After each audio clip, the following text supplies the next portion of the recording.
Look, progress has been made. It's now sitting on a rolling road. And I'll show you. Bear with. There it is. I've made 3 of them. The welding, actually the welding on this one is not too bad, but the welding has gone a bit of a disaster. But these are the bearings and stuff that I used for the Juliet. I started to use for the Juliet. And I've not quite finished because this tube, this inch square tube, came from, it's about 1994, and it comes from an earlier project where I built a kit car, a Formula 27 kit car, and I did build it. It's where you bought the plans and then I went and bought all the tube and I welded it all together on this very garage floor. And I've had this tube sitting around ever since, and it's just coming useful. But I've not finished it because what I'm going to do, hold on, shaky camera, put that back under there for now to show you, but what I'm going to do is I'm going to put 2 longitudinal bits in underneath there, so that'll be sitting up another inch. So it'll be more stable and I can perhaps lift it. What I'm thinking of doing is, because I'm going to make me lifting overhead crane, if I can put a bar through there, say put a bar through there and a bar through there, and make a harness so I can lift the thing up easy. So yeah, and I could tell you a story about that tube as well. This was about 1994, just after we're all getting over the recession, and I went down to Brosen Tubes down in Narborough, and I bought a load of that and I paid cash for it, and they were happy to see me, and they said if you want any offcuts, just come round and see us. And I did. I went back a couple of times for some offcuts, and then fast forward about 10 years or so for something else. I wanted some more tube. And they'd moved into Leicester. But I found them and I went to see them, and I said, could I have some tube? And they said, oh no, you can't have any tube. You've got to form an account and you've got to spend at least £100 or something. I thought, oh, okay then. So when there was a recession and you got no business, you were pleased to see me, but now there's no recession and everybody's doing so well, you don't need little blokes like me anymore who want a little bit of tube, so I can just clear off. Well, thanks very much, I'll remember that. Nice to be put in your place occasionally, isn't it? No matter what you do, you're nobody. Anyway. Right, getting down to the serious matter of what we're going to do with the actual engine itself. I'm waiting and waiting. I went to the Midland Model Engineering Show and I found a company called Engineers Emporium, which is just up the road from me actually, not far at all. They're actually 500 metres from where I keep my caravan at Bramcote. And they do second-hand plans, used plans. I didn't know they did, but I only found out the day before the show. So I asked them, and she said, well, obviously I hadn't got them there, and she said she'd have a look after the show, and she'd give me a ring this week if they'd got any. Well, it's only Thursday now, so I'm waiting. I'll wait till Friday, tomorrow. And if I haven't heard anything, then I'm going to order some new plans, probably from GS, and along with some other bits as well to make up the postage. Because I don't want to touch it until I've got some drawings so that I know how it should be. I know it's not right.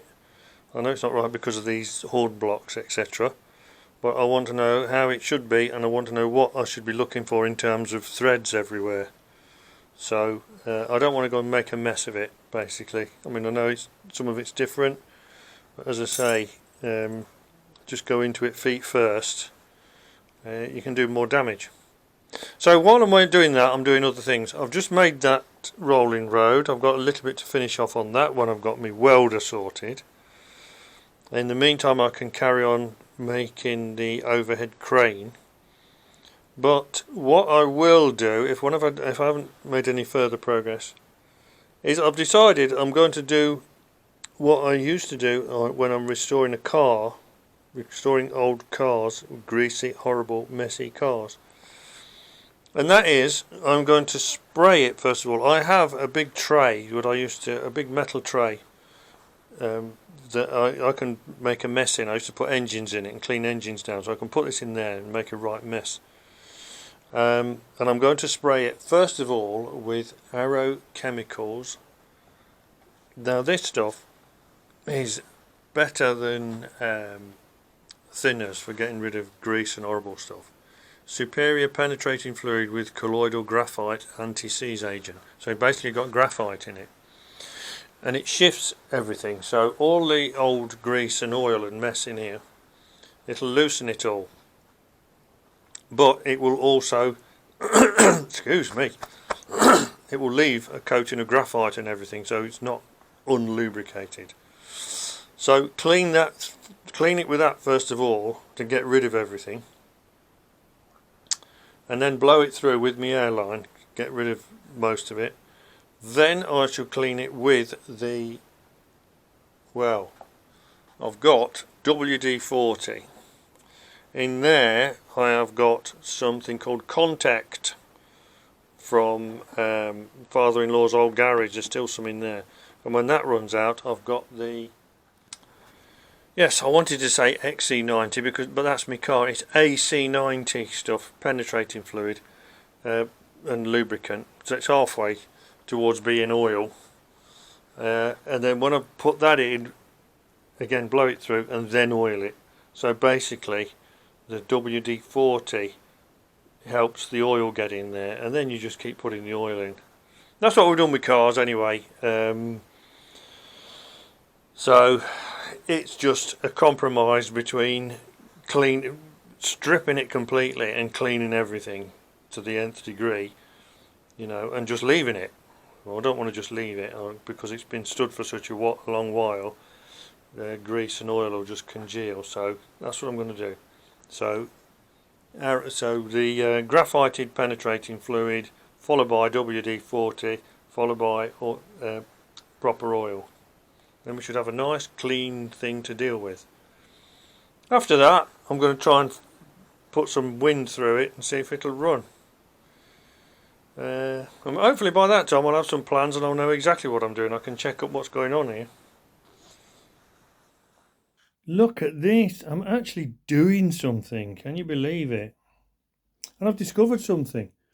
I haven't got the plans yet because I don't know what's happening with GS Model Supplies down in Southwest, but it says they'll let you know when the order's on its way, when they've dispatched it. Well, I ordered it last Monday, it's now Saturday, and I haven't heard from them. They say they normally dispatch stuff within 3 days. So that's a bit long-winded, isn't it? But anyway, without the plans, I've noticed in my inexperience, let's have a look, down there, down there. So if I run that down the side of the valve block, you can see that it's totally uncovered this port and a bit more. And that's on its full travel. Now if I wind it over, diddly-der, to full travel that way, can you see this side? No, you can't. So I'll lean the camera over, excuse the wobble. You see, it's about 3/4 of the orifice is exposed.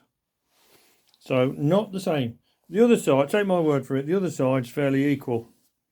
So yeah, so I've got to work that one out. I've got a feeling it's something to do with this grub screw here. But like I say, somebody can tell me. We'll find out before we touch anything. What I'm going to do now is clean it. Well, look at this. This is me crane, me moving crane. So, simple turning. That shaft goes in there. There's a bit of a dip there. Just a couple of screws. Simple turning again. bearing for the track, spacer, Right, let's put it all together. There you go. Not down here though. And there you have it. Except that it's not quite finished because it needs wings. Got to make some wings because it can do that, and it can fall off the top. So I'm going to put some wings on. You'll see what I mean when I've done it. Here's where we are with this. Now look. Whoa. Missed. There you go, look. Beautiful. Got wings now. So I better take it down and paint it then. Right, though, here's something of a brief conclusion, almost a conclusion, because there's not going to be much work done after this. Just as an explanation, this is part of my boat. This is a stopper for a hole in the roof of my boat. This is going to be. This is a heater switch. That's a 32 amp switch to switch my heaters on in the garage because I keep leaving them on and going back in the way. I'm wasting fuel. Rolling roads there. Anyway, this is the mess. This is the business. Right, where are we now? When I first got it, obviously I worked out that it had been sitting somewhere for years. So I flushed it through with that easing oil with the graphite in. Stinks to high heaven.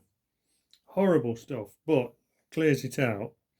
Then I put the contact in it and flushed it through with that. And then I oiled it and it sat up on the blocks, lathered in oil for a couple of days. And then I started to turn it over. When I've turned it over, first of all, when I first had it, it was quite stiff-ish. I mean, I'm no experience, but it felt stiff to me. And I thought there was a bit of a binding in a certain place. But anyway, after I'd flushed it through and re-oiled it and all that, it was a lot freer. So that did something. We re-oiled it and it became free. But there was definitely a binding up place. I could feel it. And it was this here. And this link bar. This was catching on here. There is marks on the inside. I haven't photographed it, but there are marks in there. And I've taken this link off and straightened it. And I've straightened that up on there as well. And now there is no binding. And I've also altered the timing on this valve. And the other one was okay. So what's happening now? Right, well, the next thing I'm going to do is I'm going to make some gaskets for here and the cylinder tops, head gaskets.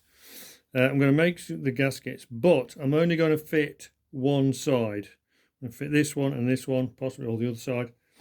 Because, very good reason, is because I don't want to do anything else until all my grandchildren have seen this as it is.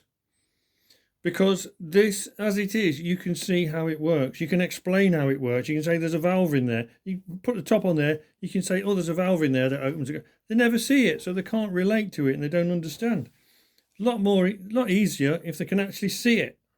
So they can see it working. So we'll put one side on, turn it around so they can see actually the piston as well.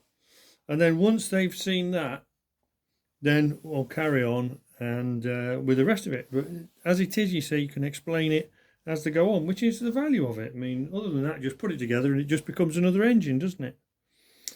But anyway, that's just me. I'm a bit daft.